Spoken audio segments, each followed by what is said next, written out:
예, 감사합니다. 예, 하루하루가 주님이 주는 시간인데 사실은 때로는 너무나 그냥 늘상 있는 시간으로 우리가 보낼 때가 많이 있어요. 그죠? 근데 사실은 이 시간이 금하고도 바꿀 수 없는 시간이고 우리 생명이 오락가락할 수 있는 시간이잖아요.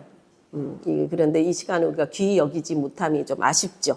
하지만 어떡하겠어. 이게 우리 한계이기도 하고 우리의 연약함이기도 한데 날마다 우리를 붙드시는 하나님, 우리의 연약함 가운데서도 우리의 부족함 가운데서도 때로는 우리의 미련함 가운데서도 우리를 또 가르치셔서 주님 안으로 이끄시는 그 주님의 인자하심과 노하기를 더디하시고 또 우리를 견뎌주시는 그 인내하심이 엄청나신 것 같아요.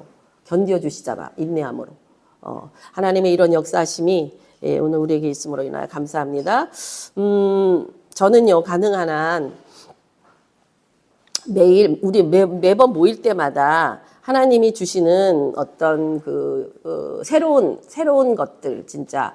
하나님은 살아계신 하나님이시잖아요. 그래서 살아있는 하나님은 우리가 살아있는 하나님을 접하게 되고 그 안에 있을 때는 날마다 어떤 새로운 변화가 일어나는 게 당연하거든요. 그래서 그때마다 주시는 말씀과 좀 더 새롭게 하시는 말씀이 있지 않나. 그래서 항상 그걸 기대해요. 하나님, 오늘은 무엇을 가르쳐 주시기 원하십니까? 뭐를 알게 하기를 원하십니까? 이제 그런 기도마다 하나님이 예상치 못했고 생각지 못했던 이제 그런 것들을 부어주시거든요. 그래서 이제 어느 날은 이게 날짜를 제가 안 썼네.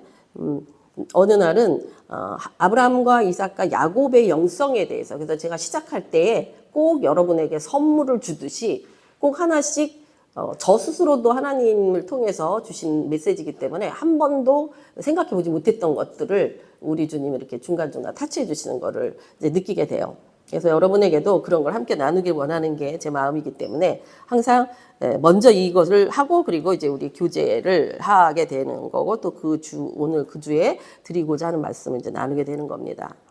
우리가 믿는 하나님은 아브라함과 이삭과 야곱의 하나님, 다윗의 혈통을 따라오신 예수 그리스도를 믿는, 다시 말하면 그 그리스도의 아버지, 그 하나님을 우리가 믿는 것이거든요. 그래서 나의 믿음의 계보가 정확해야 돼요. 내가 어떤 하나님을 믿고 있는가. 왜냐하면 올리라고? 어떤 하나님을 믿냐 하면은 그 아브라함과 이삭과 야곱, 왜냐하면 하나님을 믿는다, 어떤 신적 존재를 믿는다는 사람은 굉장히 많아요. 그리스도인 안에서도 그렇고 또 뭐 세상 가운데서도 뭔가 신을 믿잖아. 하다못해 귀신이라도 믿잖아요. 왜냐하면 인간 자체가 온전하고 자기 스스로 살 수 없는 피조물이기 때문에 뭔가를 의지해야만 살 수 있는 존재라서 뭔가를 믿어요. 하다못해 자기 주먹이라도 믿어. 뭔가 믿거든요. 근데 우리가 믿는 하나님, 내가 믿는 하나님은 누구인가? 내가 믿는 신은 누구인가가 이제 가장 자기 믿음의 그 인간의 그 존재의 정체성이란 말이에요. 아이덴티티. 내가 어떤 존재로 지금 존재하고 있는가. 그 중에서 첫 번째 우리는 그리스도인으로 생각할 때 진정한 그리스도인의 첫째의 아이덴티티는 사실은 창세부터 계시록에 이르는 모든 전 과정의 역사를 주장하시는 하나님이시잖아요. 그러니까 그 하나님은 어떤 하나님인가? 기록된 성경으로부터 우리가 본다면 아브라함과 이삭과 야곱의 하나님. 그 하나님을 우리의 하나님으로 고백하는 거예요. 그래서 이제 신약에 와서도 예수 그리스도를 통하여 우리가 아브라함의 유업을 받은 자며 또한 이어갈 자다. 이 말이 굉장히 중요해요. 아브라함의 유업을 이어가는 자라는 거. 이어가야 돼. 근데 아브라함의 유업이 내게 무엇인 줄 알아야 이어갈 거 아니에요. 그죠? 내가 아브라함의 유업을 모르면 뭘 이어가겠냐고. 내가 예를 들어서 우리 집안이 가문이 뭐 예를 들어서 어떤 뭐 일본 쪽으로 면 가문이 대대로 그 가문에서 하는 그런 사업을 계속 하잖아요. 뭐 일식집이야. 그럼 이게 몇 대다 이런 어떤 그 유명세가 거기에 있잖아요. 그것처럼 우리 가문은 이것이 우리의 가문의 어떤 계속적으로 전해지는 사업이야. 그러면 그걸 알고 있다고만 해서 되는 게 아니잖아요. 그거를 내가 그 집이 스시집이야. 그 가문이. 그러면 배워야 될 거 아니야. 자기도 근데 그게 다 배우는 게 아니에요. 그거를 그 가업을 이어갈 자는 한 명이나 뭐 두 명이나 뭐 그 정도밖에 안 되지. 그 가문의 그 가업이 그 모든 사람에게 이어져지지 않는다고. 그러니까 우리가 아브라함과 이삭과 야곱의 가문을 따라서 예수 그리스도의 가문, 오늘 우리가 그리스도께 속한 바 되어서 다시 아브라함에게 주신 그 가문의 유업들을 이어가는 자가 된다는 것은 다수가 아니라는 거예요. 이 가문을 이어갈 자는 지극히 소수일 수밖에 없다는 거지. 왜? 모르니까. 아, 그래? 아브라함이 그런 것을 알아. 그게 무슨 아는 게 아니라 실제적으로 자기 것이어야 된다는 거죠. 마치 스시집에서 회 뜨는 것, 칼 쓰는 거 이렇게 같은 동영상 보면은 일식집에서 칼 쓰는 사람 막 그런 거 나오잖아요. 회 뜨는 작업이 예술이야. 그거는 훈련과 연습을 통해서만 그게 된 거지 그냥 우리가 흉내낸다고 될 일이 아니잖아. 칼 휘두르면서 막 불로 쫙 이렇게 막 착착착착 그것도 어떤 일본 남자가 그랬는데 각도가 장난이 아니야. 이걸 착착 손님한테도 주는 게 여기서 잔을 착 주는데 이런 거 보면 이거야말로 예술이다. 경지에 올라 있는 거예요. 경지에 오를 정도가 되기 위해서는 그 사람이 얼마나 많은 그런 훈련의 과정이 있었겠어요. 그거 마찬가지로 우리가 하나님이 우리에게 아브라함과 이삭과 야곱을 따라 우리 오신 예수 그리스도의 가보에 속한 자로 우리를 부르셨을 때 그럼 이 가보에서 가문에서 주는 유업이 무엇인지를 아는 자에게 그 유업의 혜택이 오는 거예요. 내가 하나님께서도 뭐 왕 중에 왕이시오 그런데 왕의 혜택이 하나도 없어. 그러면은 이게 무슨 의미가 있냐고. 왕이시라는데 나는 여전히 그지처럼 살아가는 이런 어떤 그런 상태라면 이건 뭔가가 문제가 있다는 거 아니에요. 그래서 우리가 정말로 말씀과 아버지 하나님의 뜻이 무엇인지를 정확하게 이해하고 그것을 믿음으로 받고 자기 것으로 만드는 과정은 우리 믿음 생활에 굉장히 중요한 영역이라는 거죠. 제가 최근에는 이제 어떤 부분에 대해서 하나님이 좀 더 볼 수 있게 하시냐면은 제가 어떤 걸 책으로도 보고 보는 중에 이런 거 있더라고. 사탄에 이제 소속돼서 악마적인 일을 하던 사람이 변화돼서 그리스도 앞으로 돌아온 사람이 이제 얘기를 하는 거예요. 자기가 어떤 일을 했는가. 이제 그런 이야기들을 할 때 이 얘기를 하더라고. 사탄의 역사를 이제 아주 실질적으로 역사할 때에 그들의 근거는 법에 근거한대, 법에. 그러니까 하나님이 허락하신 법 안에서만 할 수 있는 거야, 걔네도. 그러니까 예를 들어서 회개하지 않는 자에게는 얼마든지 사망의 왕노릇할 수 있는 권위가 누구에게 주어져요? 사탄에게 주어질 수 있다는 거예요. 그러니까 제가 그 말을 딱 듣는 순간 내가 사탄의 법을 너무 모르는 거다. 다시 말하면 하나님의 법으로 사탄을 이기는 그 법적 근거를 너무 훈련이 안 돼 있구나 느낀 거예요. 사단이 역사했어. 뭐 그럴 수 있지. 그건 아닌데 도대체 어떻게 역사하는가? 무엇을 역사하는가? 어느 틈에 역사하는가? 이런 식에 대한 이야기를 모르고 있는 거더라고 내가. 그냥 하나님은 아는데. 물론 성령 충만하면 사단이 역사하기가 힘들어요. 왜냐하면 충만한 틈을 타고 들어요. 어려우니까. 그런데 충만하지 않을 경우에 그 틈을 타고 사단은 얼마든지 역사할 수 있는 법적 근거를 갖고 있다는 거예요. 사단이 내가 열어놓은 문을 통해서 들어오는 거기 때문에. 그래서 이 부분에 대한 전략적인 훈련과 전략이 뭔지를 깨닫는 게 굉장히 중요하겠다. 근데 이 사람이 이런 얘기를 하더라고. 자기네는 1인당 몇 가정을 맡아서 방해를 해야 된다는 게 다 이 사단의 그거 안에서 있대요. 이게 또 계보가 있잖아요, 걔네도. 그렇게 할 때 뭘 하냐면 기도를 못하게 하는 첫 번째. 그러니까 기도를 못하게 하는 게 첫 번째인데 그런데 어느 타임에 기도를 못하게 하느냐면 이게 사람 영적이라고 하는 거는 우리가 모르는 게 너무 많잖아. 우리는 사실은 가려진 게 너무 많은데 이 하나님의 원리, 창조의 원리, 만들어짐의 원리 모든 그 원리가 한 원리 안에 있단 말이에요. 하나님의 원리 안에요. 그 원리 중에서 이게 영계의 흐름의 원리도 있어요. 영계의 흐름의 원리. 그게 원리가 있는데 많은 사람들이 뭐라고 얘기를 하냐면은 새벽 3시 타임에 하나님이 깨워서 기도를 하게 하거나 3시 타임이 굉장히 영적으로 우리하고 가까운 타임이라는 거지. 그게 마치 뭐와 같으냐면 이게 쉽게 표현하는 거예요. 어느 성을 침투에 들어갈 때에 어느 때가 제일 좋겠어. 지키고 있을 때는 들어가기 힘들잖아. 이게 틈타기가. 근데 어느 때가 좋냐면 문지기들이 교환돼 있잖아. 이제 뭐 12시간 교체하는 시간에. 그 타임이 굉장히 들어가기 좋은 타임이라는 거예요. 그쵸? 약간 움직이게 되니까 이쪽도 저쪽도 사실은 희미한 상태잖아. 이게 왔다 갔다 하는 상태이기도 하고. 그것처럼 하나님의 이 흐름에, 24시간의 흐름에, 이게 영육이 교류하는 타임이 뭐냐면 3시에서 한 5시? 길어야 6시. 이 타임이 가장 이게, 그러니까 하늘하고 우리가 가까워지기 쉬운 타임이며 사단이 역사하기가 쉬운 타임이래요. 요 타임이. 이제 이런 건 이제 영적인 어떤 경험이 있는 사람이 아니고는 말하기가 어려운 내용이겠죠. 그래서 모든 사람에게 그 새벽 그 타임에 하나님은 이상하게 막 3시쯤 깨워서 기도시키고 이런 경우 많잖아요. 뭐 철혈하다가도 3시쯤엔 졸지. 2시부터는 졸기 시작하는 경험으로 보면 2시 이후에는 진짜 졸려. 막. 그런데 그 3시 타임에 기도를 막는 게 자기네들의 첫 번째 그거래요. 그래서 많은 사람이 기도를 하지만 근데 제가 자세히는 못 듣고 자세히까지는 지금 정리를 안 하는데 예를 들어서 뭐 기도할 때 잡념을 준다던가 또 뭔가 생각이 떠올라서 그걸 먼저 해야 될 것 같다던가 또 이런 여러 가지를 하면서 이렇게 함으로 인해서 기도에 집중하지 못하게 하는 역사를 자기네들이 한다는 거예요. 이렇게 자기네들 했을 때 80% 이상은 다 넘어간다는 거지. 기도를 깊이 못 들어간다는 거지. 이제 그런 식으로 얘기를 하면서 제가 좀 정리가 필요하겠지만은 그 사람이 경험한 바에 의하면 다니엘의 기도가 강력한 기도라는 거예요.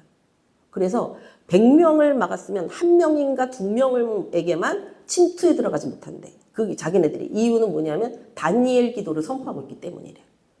다니엘이 21일 기도하면서 옛적에 계시니여 인자 같으시니여 이렇게 말하면서 그 기도를 하는 부분들이 나오잖아. 다니엘처럼 진짜 목숨을 걸고 하는 기도가 없잖아요. 항상 감사 기도를 하고. 그 내용을 이렇게 제가 들으면서 이 사단이 틈 타고 들어오는 것은 되게 법적으로 들어오는 거라 우리가 막을 수가 없다는 거예요.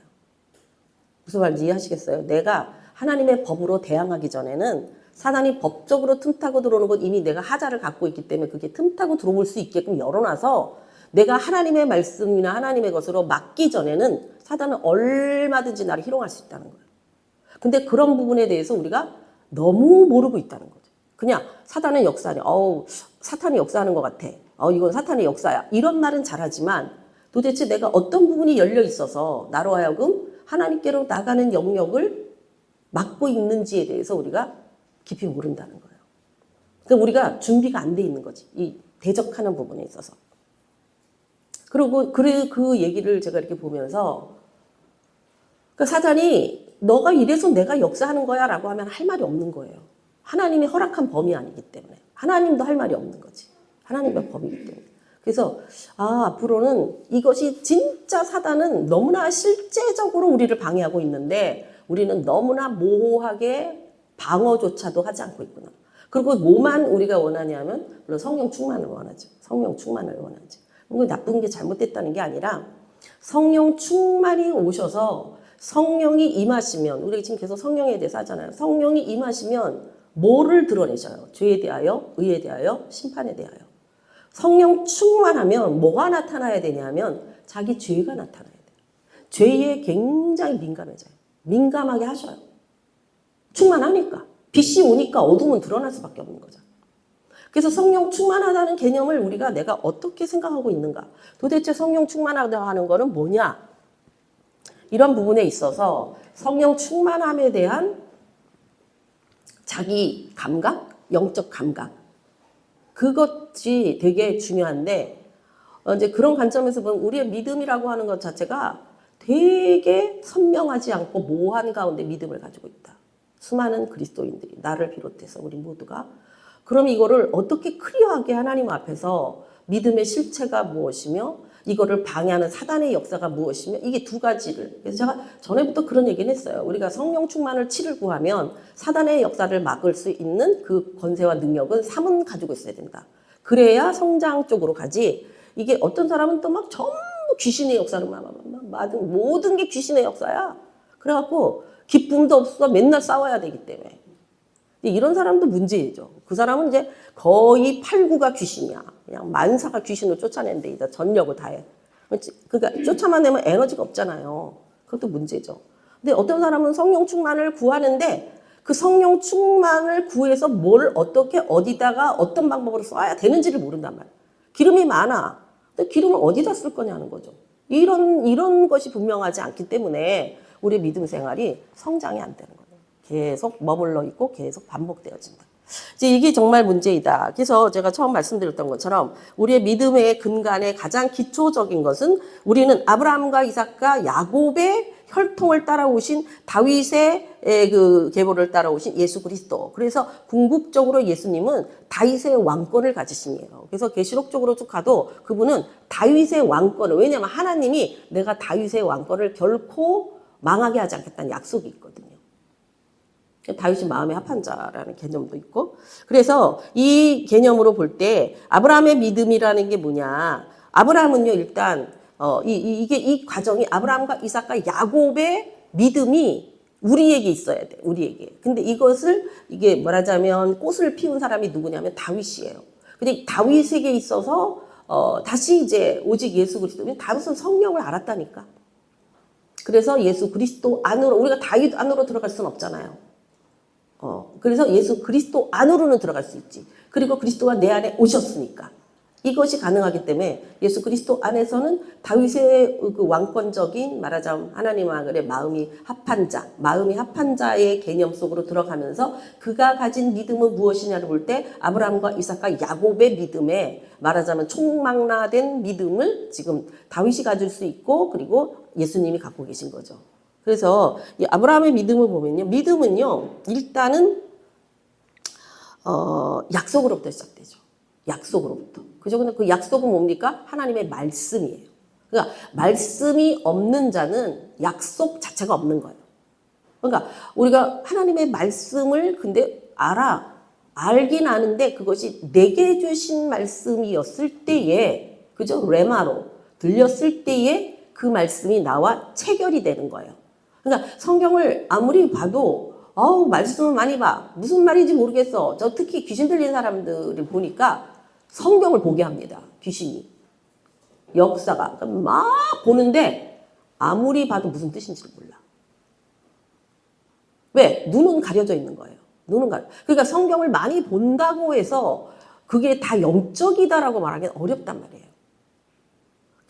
그래서 하나님이 아브라함으로부터는 이제 믿음의 시작을 알려주시는데 이건 관계다. 무슨 관계냐? 약속의 관계다.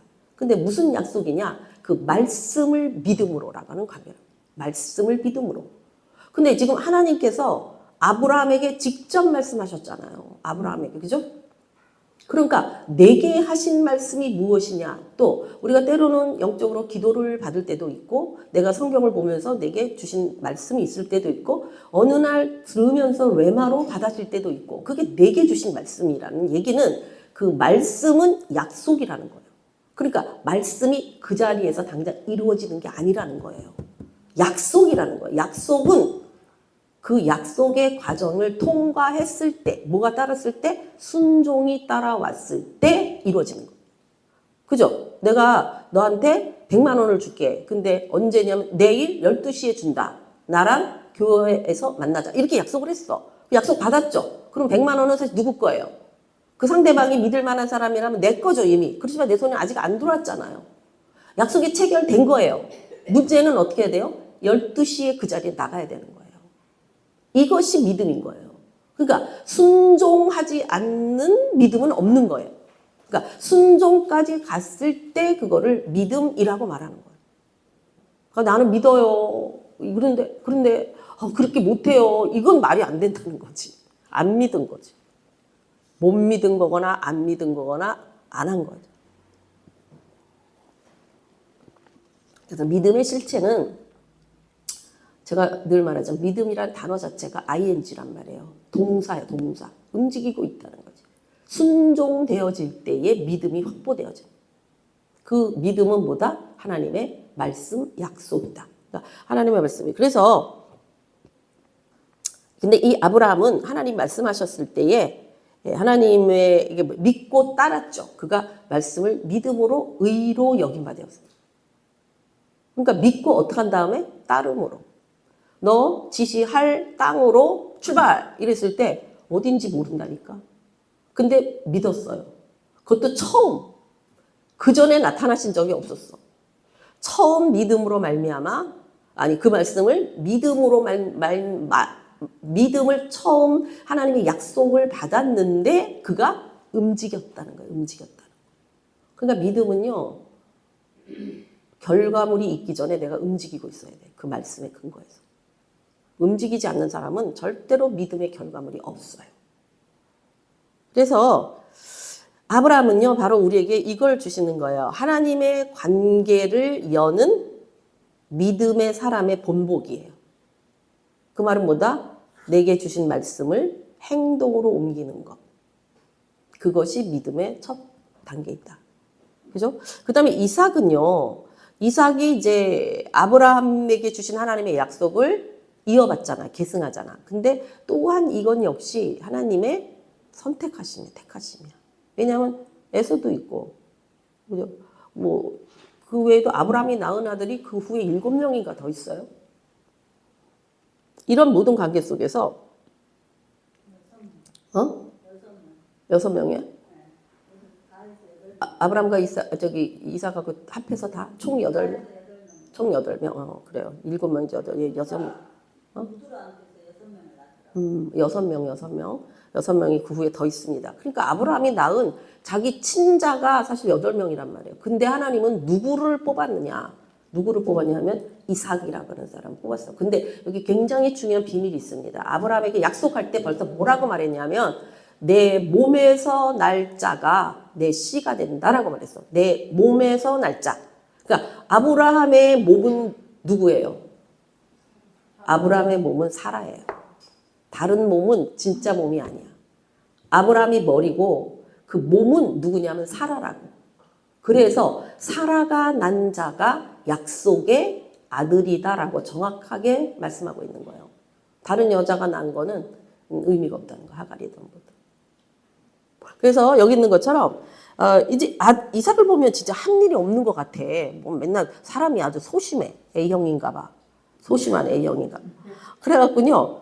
맨날 뭐 우물 팠다가 뺏기고 우물 팠다 뺏기고 아버지가 죽으려니까 그냥 죽는다 그러고 이거 한 거밖에 없지. 그래서 이삭은요 약간 마지막에 이렇게 눈이 안 보였거든요. 그래서 자기 아들을 헷갈렸잖아, 야곱하고. 나는 그런 거를 보면서 아브라함이 되게 이삭이 그렇게 영이 밝은 사람은 아닌 것 같다라는 생각이 드는데 비해서 이 아내 리브가는 굉장히 밝은 여자예요. 하나님의 음성을 듣고 내 태중에 있는 중에 누가 뭐 이런 걸 다 한 여자야. 그래서 사실 하나님이 붙여준 것 같아. 근데 이삭이 한 일 중에 잘한 것 중에 이게 뭐냐면 하나님의 관계를 말하자면은 그 다음에 야곱으로 넘어가는 이 언약의 계승을 계속 유지했어. 언약을 유지한 자. 이것이 바로 하나님과의 지속된 관계를 유지하고 있다는 거. 이삭이요. 그래서 우리들의 삶의 그 다음 단계 뭐냐면 하나님의 약속을 아브라함에게 했던 약속이 나의 약속으로 왔을 때는 그 다음에는 무슨 스타일로 계속 가야 되냐면은 이삭의 스타일로 가야 되는 거예요. 믿음을 유지하라 이거예요.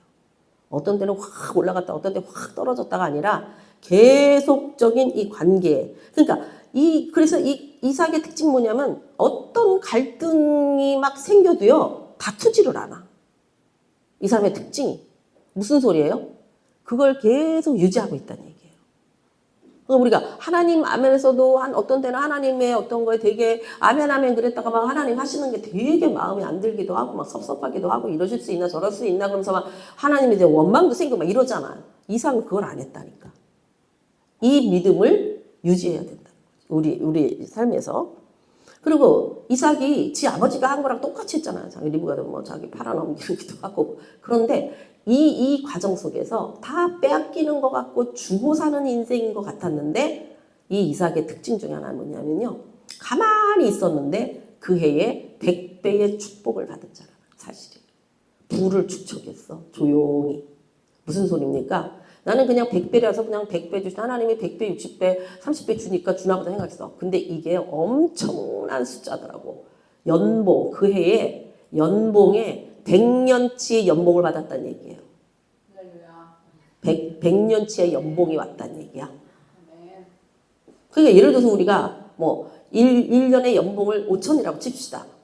아니 너무 많나? 하여튼 간에 5천원이면 4천이라고 쳐. 굳이. 그 4천이면 한 달에 300번은 꼴이에요. 얼마 되지도 않아.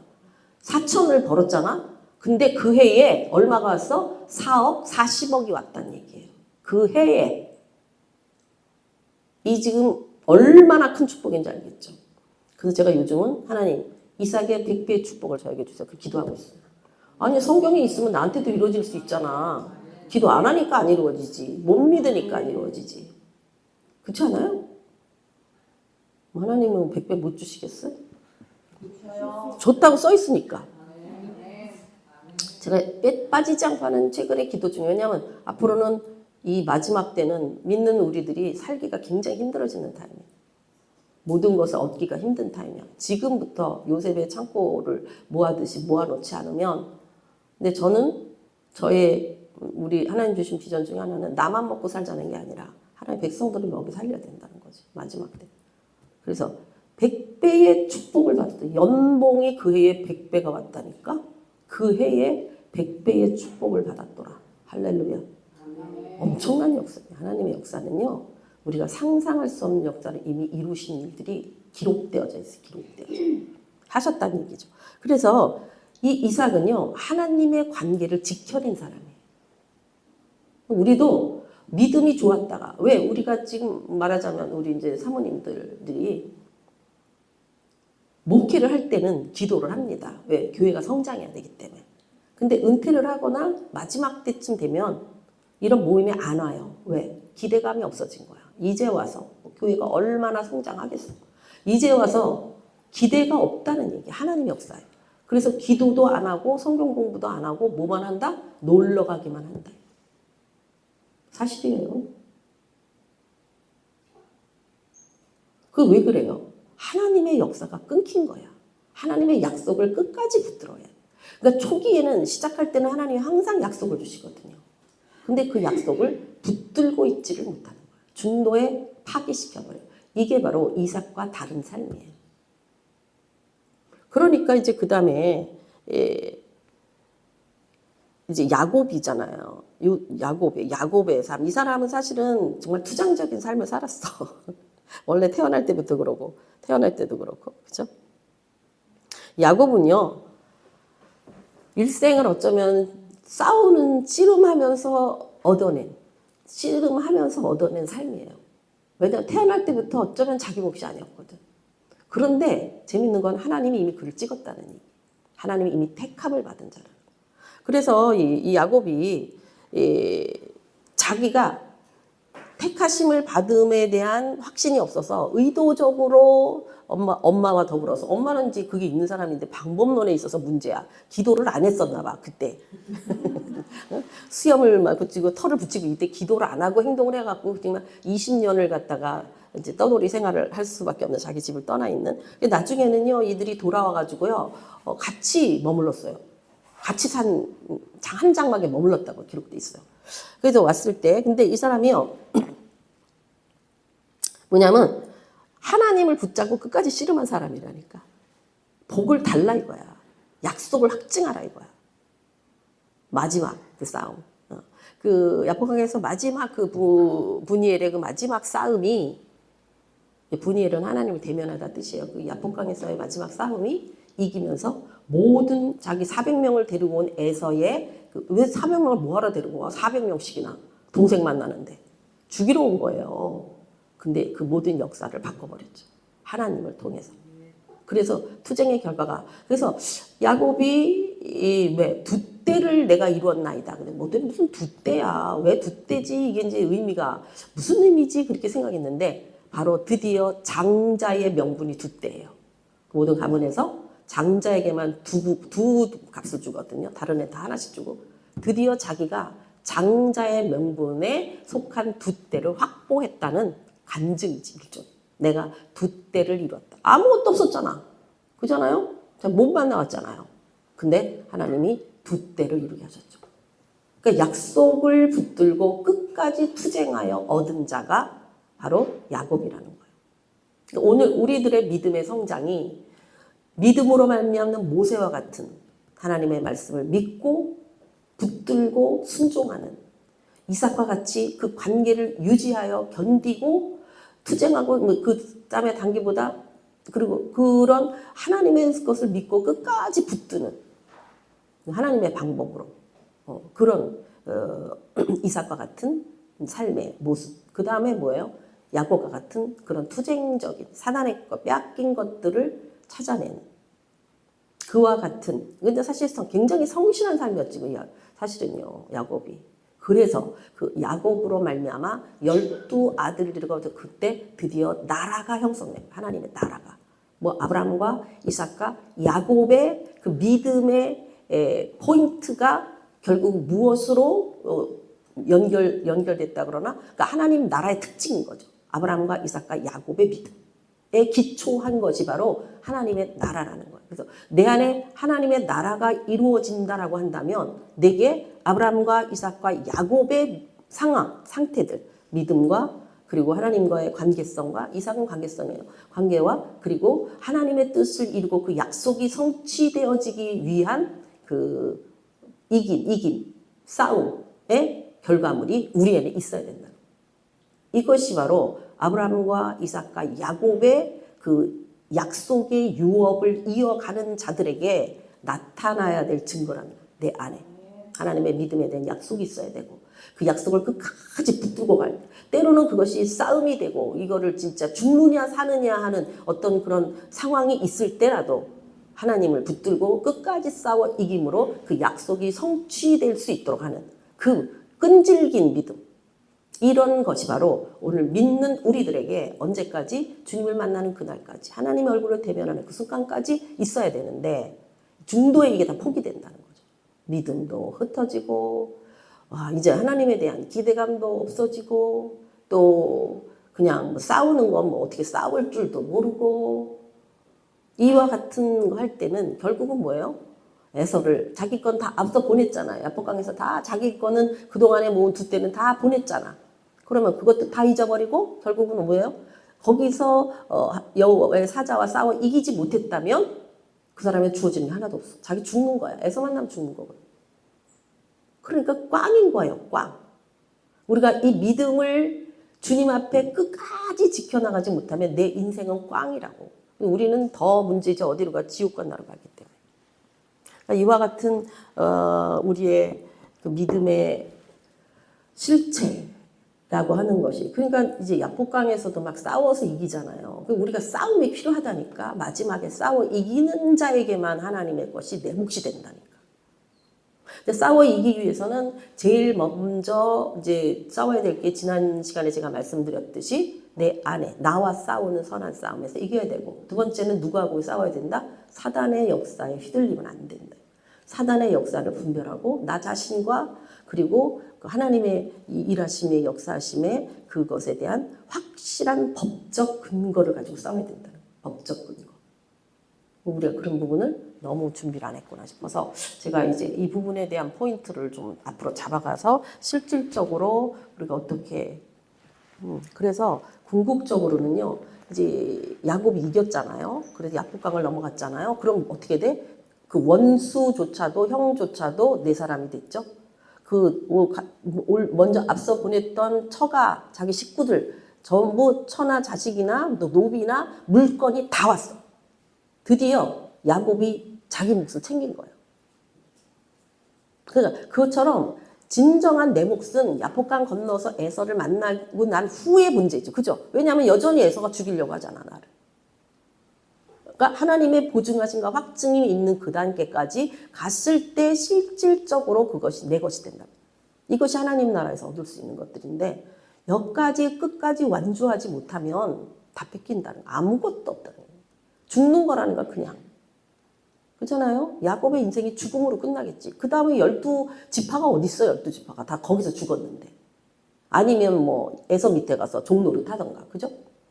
그러니까 이런 하나님의 역사가 이 12지파가 하나님의 나라를 이루는 모든 초석을 까시는 하나님의 역사 속에는 아브라함의 믿음, 이삭의 믿음, 야곱의 믿음, 이 아브라함과 이삭과의 그 가문을 통하여 흘러내림으로 하나님이 원하셨던 그 유업의 그것이 무엇인지를 우리의 삶 속에서 알고 그 유업을 이어가도록 해야 된다는 거예요. 그 궁극적으로는 요셉이 이제 그 다음에 나오는 거죠. 요셉이. 그래서 요셉이 뭐예요? 전 유대인들을 다 살리잖아. 마지막 때. 이와 같은 하나님의 역사는 어쩌면 우리들이 살아가는 지금의 역사와 동일한 과정이에요. 창세기부터 시작해서 지금의 마지막 때. 근데 이제 우리는 이제 마지막 때를 향해서 가고 있다는 거지. 마지막 때. 거의 이제 문이 닫히는데 사실은 그게 세상의 문이 닫히면서 하나님의 문이 열리는 거예요. 새 나라가 열리는 거죠. 우리 지금 어쩌면은 우리는 야폭강에서 싸워야 되는, 목숨을 걸고 싸워야 되는 타임일 수 있죠. 이걸 건너가야만 비로소 내게 약속하신 모든 것이 주어지는 이런 관계인데, 제가 어저께 TV 무슨 다큐멘터리 잠깐 보는 게 있었는데 세상이 진짜 어떻게 되는 줄 아세요? 세상 지금 만들고 있는 게 뭐냐면 태양광을 만들더만. 무슨 소리냐면 태양이 필요 없고요. 왜냐면 태양의 중요한 건 열이잖아. 에너지잖아. 태양 열이 이게 모든 움직이잖아. 지금 전기를 만들고. 그게 아니라 인간이 태양열을 낼 수 있는 걸 만들고 있더라고. 다 만들어져 있어. 근데 여기에 저기 태양과 같은 게 들어가면 되는 그거를 지금 만들고 있는 중이더라고. 그래서 한 30년 후? 30년 지금 하고 있는 세팅이 다 있어요. 그걸 만들고 있는 그런 무슨 건물 있잖아. 그 안에 준비되어 있는 걸 다 보여주더라고. 그게 세계에서 그거를 합력해서 만들고 있나 봐요. 왜냐하면 그게 지구가 살아남는 길이라고 생각하는 거야. 그러니까 우리가 모르는 것 투성이더라고. 걔는 내 속으로 얘네들은 어떻게 이렇게 똑똑할 수가 있냐. 어떻게 똑같은 머리인데 쟤네들은 어떻게 저거를 할 수 있지. 어떤 여자가 설명을 하더라고. 그 과학자 중에 하나가 저런 여자는 어떤 머리에 뭐가 들어있지. 야, 우리가 상상할 수 없는 일들이 지금 일어나고 있는 거예요. 태양을 만들더라니까. 태양의 에너지에서 태양이 쏟아내는 에너지를 인간이 만들어서 지금 그걸로 쓰겠다는 거야. 태양 필요 없다는 거야. 참 빨리 돌아가시는 게 낫겠어. 힘들어 죽겠어. 알아야 될 게 너무 많아서 힘들어 죽겠어. 아주 그냥. 자, 무슨 말인지 이해하시죠? 그래서 우리가 왜 하나님의 말씀을 자꾸 깊이 보느냐. 이 말씀이 우리의 깊이 뿌리를 내려서 아주 우리 말씀이 뿌리를 내려서 어떤 상황에도 흔들리지 않는 데까지 내려가지 않으면 말씀이 뽑히는 시대란 말이에요. 뽑혀버리면 어떻게 된다?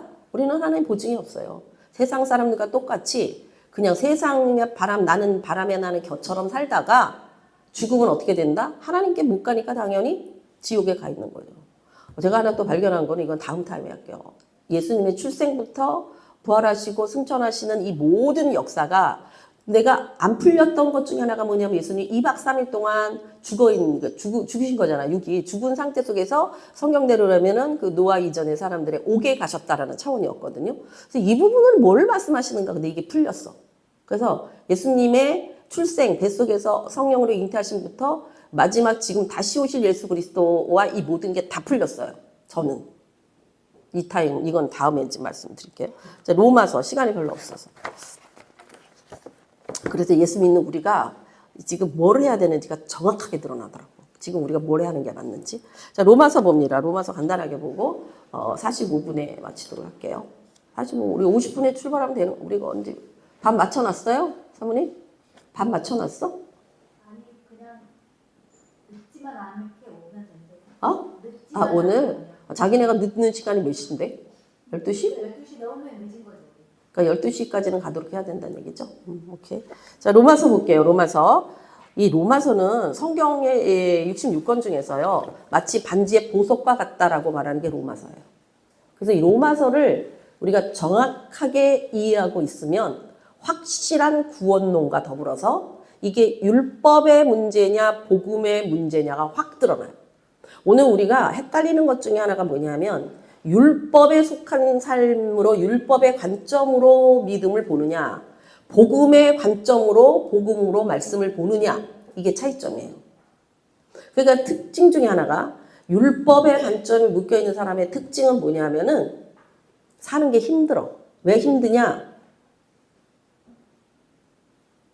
율법은요 100 아니면 빵이야. 100 아니면 빵이라고. 그게 무슨 소리예요? 지키지 않으면 죽는 거야. 그러니까 아무도 지킬 수가 없는 거죠. 중간이 없다니까. 지킬래? 안 지킬래? 둘 중에 하나야. 그러니까 지킬 수도 없고 안 지킬 수도 없는, 그래서 뭐만 있다? 온갖 스트레스만 가득하게 해요. 이게 율법에 속한 관점이에요. 복음의 관점은 뭐냐? 사실은 아무것도 몰라도 돼. 복음은요, 아무것도 몰라도 돼. 뭐만 하면 되는 줄 아세요? 예수의 십자가. 다시 말하면 그 피가 내 죄사함을 받았고, 그분이 성령이 오셔서 나를 인도한다. 그러니까 뭘 해야 돼? 성령의 인도하심에 대한 예민함. 그러니까 성령의 인도하심을 구하고, 내게 함께 하시고, 이제 일단은 그렇게 커야 돼. 이게 젖 먹는 거거든요. 성령이 내 안에서 키우시는 거거든.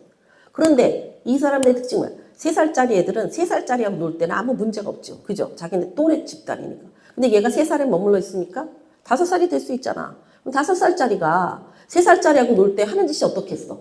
야, 너 그거밖에 못하냐? 당연히 이럴 거 아니야. 그죠? 그러니까 뭐가 중요해요? 3살부터 5살 때 딱 다야? 10살짜리가 볼 때는 아무것도 못하는 애야. 15살짜리가, 20살짜리가, 40살짜리가. 이것처럼 과정이 중요하다는 포인트를 볼 줄 아는 거예요. 내가 지금 3살이야. 그럼 3살 수준을 보는 거예요. 내가 10살 됐어. 그럼 10살 수준을 보는 거예요. 근데 10살은 10살끼리의 관점에서 사실 뭐가, 복음의 특징이 뭐예요? 3살, 그 밑에 9살, 8살, 7살 거가 다 이해되어진 차원이야. 그랬으니까 10살 된 거지. 그게 안 되고 넘어가는 게 뭐냐면 성인 아이야. 심리학적으로 보면. 성인 아이는 뭐예요? 어린 시절에 해야 될 거를 못하기 때문에 파워를 갖기 시작했을 때 옛날에 하고 싶었던 걸 지금 하는 거예요. 그러니까 성인 아이의 특징이 뭐냐면 굉장히 강압적이라는, 이제 파워가 있기 때문에. 그렇게 되면 어떤 일이 일어나요? 그 밑에 있는 사람 다 눌릴 수밖에 없죠. 그래서 내 관점이 복음적 관점을 갖고 있다면 자유해야 돼.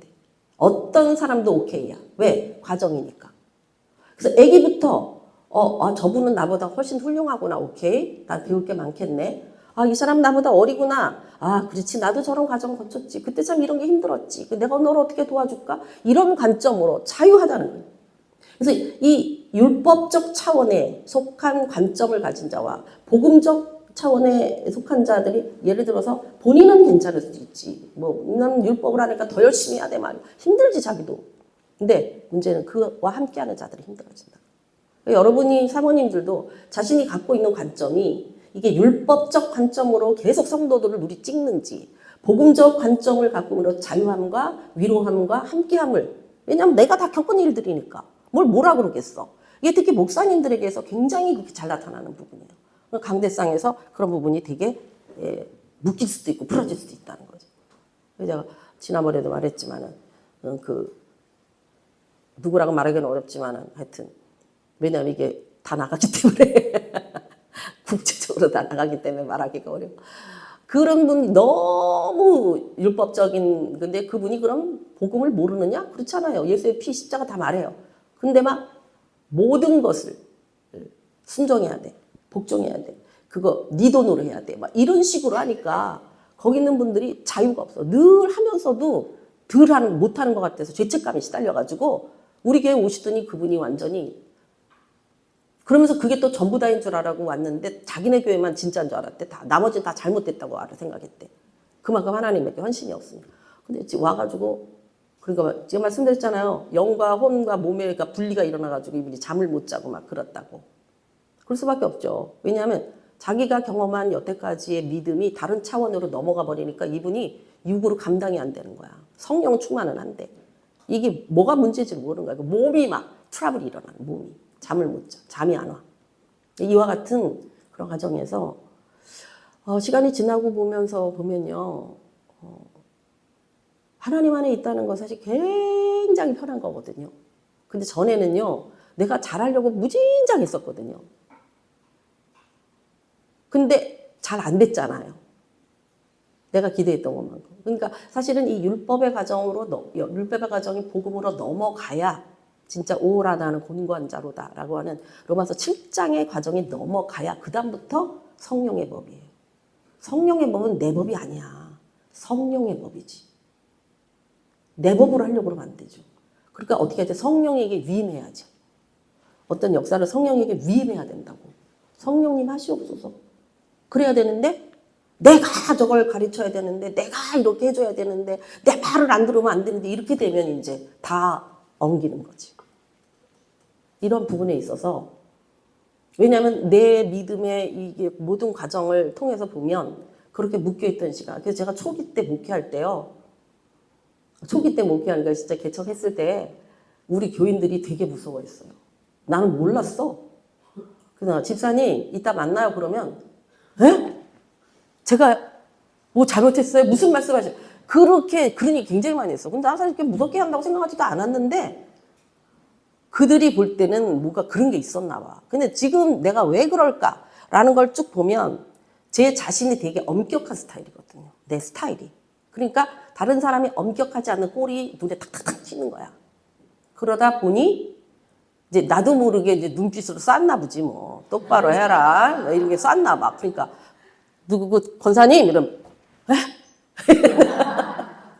근데 지금도 그런 게 나와 있어요. 왜냐하면 제가 생각처럼 외향성이 아니에요. 그래서 사람들하고 막 우리 성도들하고 뭐 집사님 거세요 이런 스타일이 아니다 보니까 어쩐 내가 집사님은 그 사람이 난리가 났어. 사모님이 내 이름 불러줬다. 내가 거리가 항상 좀 있어. 왜냐하면 그 제가 알게 모르게 굉장히 내향성에 가깝기 때문에 쉽게 막 이런 스타일이 아니고 그럼 너무 그러면 내가 머리가 아파서 내가 못 견뎌. 사람 너무 많은 데 가잖아요. 어지러워지기 시작해. 뭐 어떡하겠어. 내가 그렇게 태어났는데. 내 안에서 살아야지. 그 뭐 할 수 없고. 내가 가지고 있는 거로나 잘해야지. 그래서 이 로마서 보면요. 로마서가 굉장히 중요한 책이라는 거지.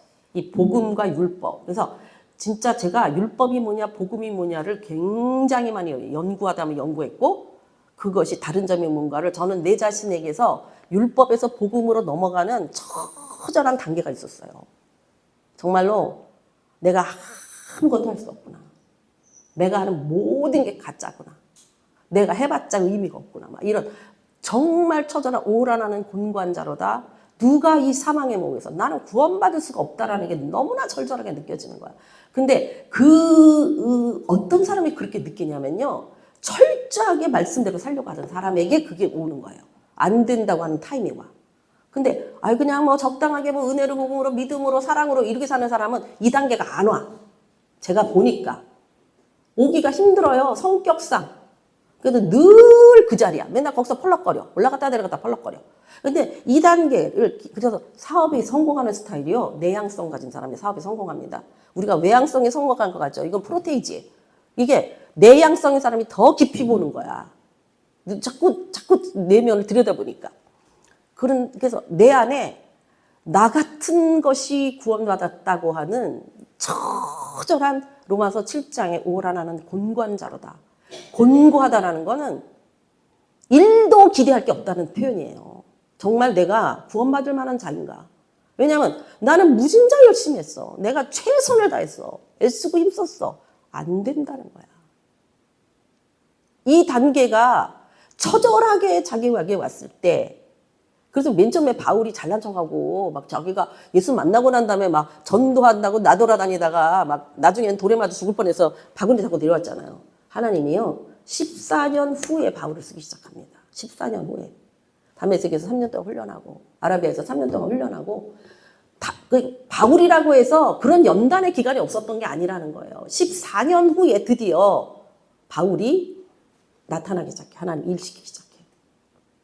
그러니까 저도 진짜 처절한 그 율법에 난 원거나 원치 않거나 그건 내가 그때 율법인지도 몰랐지. 나는 최선을 다하는 거였지. 열심히 하는 거였지. 근데 그 타임이 있더라 이 말이에요. 처절한 자기 부인이라고 그래나 정말 내 자신을 죽이고 싶어 할 만큼 미운 나를 보는 것. 내가 그렇게 아무것도 못하는 존재라는 거예요. 내가 이런 악한 존재라는 거예요. 내가 이렇게 더러운 존재라는 거예요. 내가 솔직하게 말하면 진짜 어떤 누구 앞에서도 한마디를 할 수 없는 존재라는 걸 깨닫는 그 자리. 그 자리에서 오직 성령으로, 오직 하나님께서 오라 나는 곤고한 자라다. 누가 이 사망에서 나를 건져내랴. 라는 처절한 자기 부르짖음 하나님 앞에서. 하나님 앞에 얼굴 둘 수 없는 자임을 아는 그 순간. 정말로 은혜로 성령으로 변화시키시는 하나님의 역사. 근데 이 역사가요. 내가 예수님을 만난 이후에 일어난 일이에요. 이미 예수님을 만난 체험은 나한테 굉장히 강렬하게 왔잖아요. 강렬하게 하나님 만났거든요. 진짜로. 그런 다음에 많은 시간이 지난 후라고. 내가 볼 때는 10년도. 그러니까 마치 바울 사도가 다메섹에서 예수님 만났잖아요. 그렇지만 그가 하나님 앞에 진정으로 하나님의 사람으로 일한 후는 14년 후라니까. 그동안 뭐 했겠어요? 처음에는 막 하나님을 만났다는 그 열정에 무진장 열심히 했겠지. 그런데 나중에 뭐예요? 십자가 외에는, 그리스도 외에는 나는 전하지 않겠다. 오직 성령이 아니고는 안 하겠다라고 하는 결정이 나기까지는 그만큼의 자기 연단과 훈련의 기간이 필요했다는 거예요. 정말로 로마서 7장에 오라나는 곤고한 자로다. 이 바닥을 치며 내가 구원받을 수 없는 존재임이 하나님 앞에서 드러나고 자신을 볼 수 있는 그 눈이 드러나도록 하나님께서 펼치신다면, 바닥을 치고 또 치는 그 역사를 하나님 보여주신다면 그게 은혜입니다. 사실. 근데 나중에 보면 은혜지. 그 당시에는 죽을 지경이지. 죽고 싶을 지경이지. 여기까지 갈 때 비로소 로마서 8장 1절에 할렐루야가 나오는 거예요. 오직 성령의 법이 내 사망의 법에서. 그것을 통과한 사람에게는요, 이제 죽음이 두렵지 않은 거죠. 더 이상의 어떤 문제들이 문제가 되지 않는 거죠. 이 단계로 넘어가야 되는 거죠. 그래서 이 로마서가 굉장히 중요한, 이제 근데 일단 여기 외에도 우리가 보는 145페이지에 있는 그거 외에도 여기 로마서에서 나타나는 하나님의 영은요, 생명을 주시는 영, 내주하시는 영, 인도하시는 영, 양자됨을 증거하는 영, 죄를 죽일 수 있는 그런 죽이게 하는 그 영, 그리고 또 중보하는 영, 또 소망을 주시는 영, 또 사랑을 부어주시는 영, 하나님의 뜻을 알게 하시는 영, 이처럼 성령의 일하심이 지금에 와서는 너무나 많이 있다는 거예요. 성령. 지금 로마서에 나타나는 것만 제가 이제 일단 뽑아 놓은 내용이에요. 그래서 이것을 가지고 뭘 하냐면 잃어버렸던 에덴을 다시 새창조하시는 하나님의 역사가 성령으로 말미암아 내 안에 들어오게 되니까 생명이 임하고 내주하실 뿐만 아니라 인도하시고 양자됨을 허락하는 증거들이 있게 하시고 또 죄에 대하여 성령이 임하시면 죄에 대하여 보여주신다 그랬잖아요. 그러니까 죄를 인식할 수 있고 또 우리가 상처를 죄로 말미암아 짓게 되는 모든 행실에 이르는 상처들을 치유하시고 또 중보하게 하시는 영이, 성령의 영이. 그리고 소망을 줘. 우리 삶에 대한 그 소망을 주고 장차 받을 영광이 뭔지를 바라보게 하시죠. 그러니까 고난 속에서도 장차 나타날 영광을 바라볼 수 있는 영이 성령이 하시는 일인데 이게 지금 로마서에 나타나 있단 말이에요. 로마서 8장 23절이나 15장 13절 같은 경우에 로마서 5장 5절에도 사랑을 부으신다 그랬어요. 사랑을 부으신다고 우리한테 사랑을 부어주시는 영. 그다음에 문제는 하나님의 뜻을 알게 하는 영. 로마서 8장 24절 같은 경우 보면 하나님의 뜻을 알게 하시고, 그러니까 오늘 이 시대에 성령의 역사가 없다면 결코 하나님과 상관없는 거죠. 내가 생각하고 내가 말씀에 기록돼. 그리고 하나님 말씀 내가 지난번 말씀에 역설적이라 굉장히 파라독스한 역설적이라 뭐 때려라 그랬다가 맞아라 그랬다가 주어라 그랬다가 하지면 안 된다. 그러니까 너 도망가라 그래서 도망갔더니 어디 가느냐. 그래서 그럼 어떻게 해요 그랬더니 너는 가서 죽어라 이래가지고 베드로가 쿼바시스 도미네가 나오는 거잖아요. 그런 이유가 뭐예요? 성령이 그때그때 역사심을 따라 순종해야 된다는. 문제는 성령이 내게 지금 뭐라 하시는지를 들을 수 있도록 훈련돼 있어야 된다는. 내 귀가 열려 있어야 된다는. 나 너무 감사하게 제가 계속 어지럽다 그랬잖아. 오늘 많이 좋아졌어요. 여러분의 기도가 있기 때문에. 저기 이비인후과가 체크를 했더니 내가 2019년도에 그 이비인후과를 왔었대. 나는 처음 갔다고 생각을 했거든. 그러니까 새까맣게 잊어버렸는데 이름 쓰세요 했는데 이름이 뜨더라고. 내가 어머 이게 이름이 왜 떠요? 그러니까 오신 적이 있어요? 그러더라고. 나 한 번도 안 왔는데 19년도에 오셨거든. 지금으로부터 몇 년 전이야. 한 7년 전에 갔었다는. 그래서 요즘 좀 아무래도 청력 떨어지는 것 같아. 그래갖고는 청력 테스트를 했어요. 그랬더니 의사 선생님이 19년 전보다 더 좋아지셨습니다. 나는 좀 잘 안 들리고 제가요 웅웅 하는 소리가 잘 안 들려. 근데 다른 거는 대화하거나 해도 아무 문제가 없대. 우리 목사님은 끽 하는 소리가 안 들려. 사람마다 안 들린다고 당연히 영역이 안 들리는 부분이 있더라고. 그래서 지금 보면요 그 어지러움 쪽은 이쪽 귀와 아무 상관없습니다. 결론은 하여튼간에. 그래서 우리가 로마서를 제가 다음 시간에 조금 더 추가해서 하면서 그 다음으로 이제 넘어갈 건데 오늘 이 시대에 성령의 충만함, 근데 문제는 성령의 충만함에 어떤 영역의 충만함을 부으시는지 알아야 된다는 얘기예요. 그냥 충만하다고 해서 그냥 머리부터 발끝까지 채워지는 그 차원이 아니라 지금 성령이 내게 주시고자 하는 그 부어짐이 나의 어떤 영역을 지금 양육하시거나 아니면 치료하시거나 회복하시거나 하는가를 알아야 된다는 거예요. 이게 진짜 안타까운 거지. 제가 그랬잖아요. 지금 저의 믿음의 관계 속에서 지금 하나님 내게 알기 원하는 거는 사단의 괴계가 뭔지를 지금 눈치채고 사단의 역사가 어떻게 우리를 침타고 들어오는지 어떻게 방어해야 되는지를 이제 알아야 된다. 이걸 지금 저한테 주시는 거예요. 성령의 이끄심이에요. 지금 저한테 타이밍. 그렇다면 제가 뭘 연구해야 돼? 말씀을 가지고 사단이 무슨 짓을 하는지 하나님의 법에서 어떻게 걸렸는지 이런 것들을 예수의 십자가와 어떻게 연결해야 되는지 이런 것들을 제가 이제부터 봐야 된다는 거죠. 그러니까 이렇게 성령이 내게 주시는 이 타임에서의 준비되어질 때 성장이죠. 그게 없다면 맨날 다른 데 가서 시원한 우물에서 시원한 물 한 잔 얻어먹고 오는 거랑 똑같은 거예요. 자기 우물이 없다는, 자기 우물을 파야 되는. 내 안에서 생수가 터져나올 수 있도록 내 안에 샘이 있어야 되는데 내 안에 샘이 없으면 맨날 다른 사람 거 갖다가 써. 그러니까 나도 시원하지가 않고 맨날 갖다 쓰면 저 사람한테도 시원하지가 않은 거예요. 근데 우리 주의 종들의 특징 뭐야? 여러분들은요. 샘물을 퍼서 일단 줘야 돼요. 마중물을 줘야 된다고 그 얘기. 그럼 어떻게 돼? 마중물을 부으니까 펌프질을 해야 그 속에도 물이 나와. 마중물조차를 성도들에게 안 주면 그 사람들은 뭘로 이 목을 축이겠냐 이 말이지. 이게 우리가 해야 돼. 우리는 어쨌거나 원가나 원치 않거나 주의 종들이에요. 원치 않는다고 뭐 사모를 그만두겠어. 어떡하겠어. 목사를 그만두겠어. 그래서 내가 준비되면 하나님이 그만큼 쓰십니다. 왜? 그 사람이 필요하기 때문에. 저와 여러분이 비사가 마지막 때 쓴다 그래서 뭐 어디를 해외를 돌아다니는 것만 쓰는 게 아니에요. 내 기도를 들으신다는 얘기예요. 그리고 역사하신다는 얘기 하늘에서. 그게 진짜 쓰시는 거지. 이름이 드러나는 게 아니라 내 기도가 하나님의 원하시는 기도와 하나 된다는 얘기죠. 그러면 이 역사가 움직임에 쓰여진 바 되고 있다는 얘기예요. 주님의 일하심에. 그게 바로 에녹처럼 하나님과 동행하는 삶입니다. 세계를 돌아다니고 한다는 게 중요한 게 아니고. 기도하겠습니다.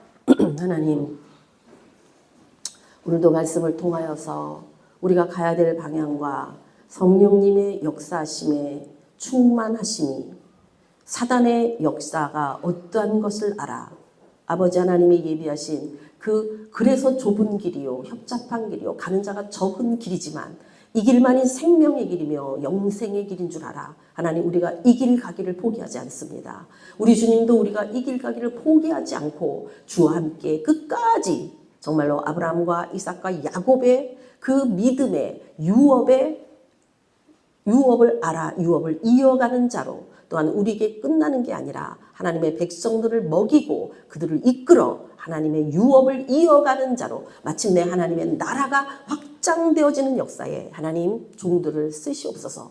비전사라 하나님의 여종들을 주님 사용하시고 더욱더 훈련되고 준비되어져서 이 마지막 때에 참으로 이 마지막 주오심이 가까운 이때에 우리의 몫을 감당하는 하나님 그러므로 충성된 종이라 하나님의 음성을 들을 수 있는 우리 모두가 되게 하여 주옵소서.